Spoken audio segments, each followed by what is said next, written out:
അവർ 3-4 പ്രാവശ്യം പുറത്തൊക്കെ പോകാനുള്ള ഒരു ഭാഗ്യം ഉണ്ടായി. അതെനിക്കുണ്ടായിരുന്നു. ജഡ്ജിമെന്റും കളിച്ചിട്ടുണ്ട് അവിടെയൊക്കെ പോയിട്ട്. അവിടെയൊക്കെ ആകുമ്പോൾ നമ്മൾ കളിച്ച് ഭയങ്കരമായിട്ട് ഓടിപ്പോ ഫയലിന്റെ മുമ്പിൽ നിന്ന് ഇരിക്കുന്ന പോലെ അല്ലല്ലോ ഡാൻസ് കളിക്കാൻ. അപ്പൊ ഒരു ഫയൽ ഇപ്പൊ ഒരു സെക്രട്ടേറിയറ്റിൽ വർക്ക് ചെയ്യുന്ന ഒരു ലേഡി ഇന്ന സ്ഥലത്തേക്ക് ട്രാൻസ്ഫർ ആയിട്ട് പോന്നു. അവിടെ ചെന്ന് ആ ഫയൽ നോക്കുന്നു. വലിയ ജോലിയില്ല. അവിടുത്തെ അതിന് മുമ്പുള്ള പ്രശ്നങ്ങൾ മാത്രം അവർക്ക് നോക്കി അത് പിന്നെ റണ്ണിങ് ആയിരിക്കും. ഇതല്ല, നമ്മൾ പ്രാക്ടീസ് ചെയ്യേണ്ടത് നമുക്ക് കളിക്കാൻ പറ്റും. അതില്ല, ഇപ്പൊ കുട്ടികളെ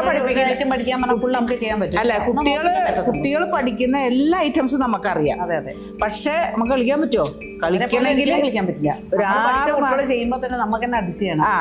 അത് മാത്രമല്ല, നമുക്കത് കളിക്കണമെങ്കിൽ നമ്മൾ ശരിക്കും പ്രാക്ടീസ് ചെയ്യേണ്ടത് ചെയ്യാൻ പറ്റില്ല. നമ്മൾ സ്വന്തം പാടി ചെയ്യണത് കഥയ്ക്ക്.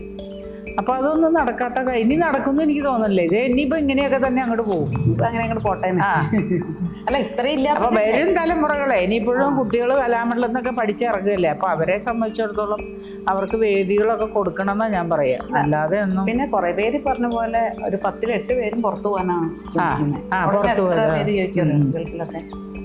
പക്ഷെ ഗൾഫിൽ ആരാ? മലയാളികൾ തന്നെയാണ് പഠിക്കുന്നത്. അതെ, അല്ലാതെ ആരല്ല. ഇപ്പൊ അമേരിക്കയിൽ വരെ മലയാളികളെല്ലാം ലോകത്തെ എല്ലാ സ്ഥലത്തും എത്തി. അപ്പൊ അവിടെ പഠിക്കുന്നത് ഫോറിനേഴ്സ് പഠിക്കുന്നതും ഗൾഫിലുള്ള അറബികൾ പഠിക്കുന്നതല്ല, മലയാളികൾ തന്നെ പഠിക്കുന്നത്. അത്ര അധികം മലയാളികൾ പോകുമ്പോൾ നമുക്കറിയാലോ 10-8-9 കുട്ടികളും മലയാളികളായിരിക്കും. അതെ.